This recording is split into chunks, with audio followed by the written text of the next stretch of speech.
l'amitié est l'âme des âmes. Aujourd'hui, sympathies et échanges entre des peuples de différentes nationalités font partie intégrante de la vie de l'homme moderne.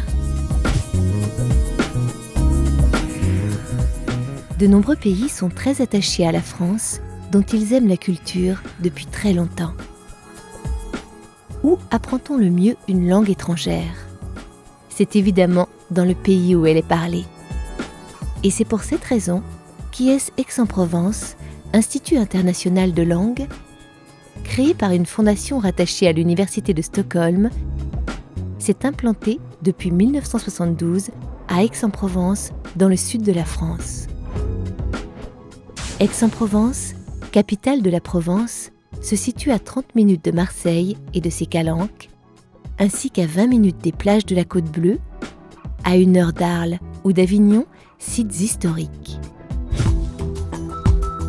Aix-en-Provence possède un riche patrimoine artistique et culturel. Ses ruelles étroites, ses fontaines et marchés accueillent toute l'année touristes français et étrangers.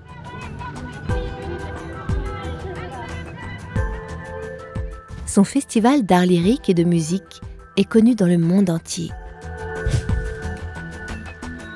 C'est dans ce cadre et cet environnement très agréable, installé dans un ancien hôtel particulier de charme, à 2 pas du centre-ville, qu'IS Aix-en-Provence reçoit chaque année environ 1300 stagiaires représentant plus de 40 nationalités. Gare TGV et aéroport. Vous vous arrêtez à la gare TGV. L'Institut a une clientèle de particuliers, d'entreprises et d'organisations internationales où chacun a ses propres objectifs personnels ou professionnels. IS Aix-en-Provence répond à ces diversités d'attentes dans une atmosphère à la fois très studieuse et très amicale. Et le terme, c'est... La maison, c'est bon? Il favorise des contacts étroits et des rapports faciles entre les stagiaires et les enseignants, et ce, de façon quotidienne. Non, pas pour moi.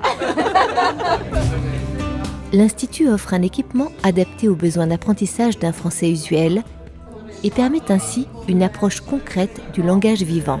Je suis un homme bien de chef.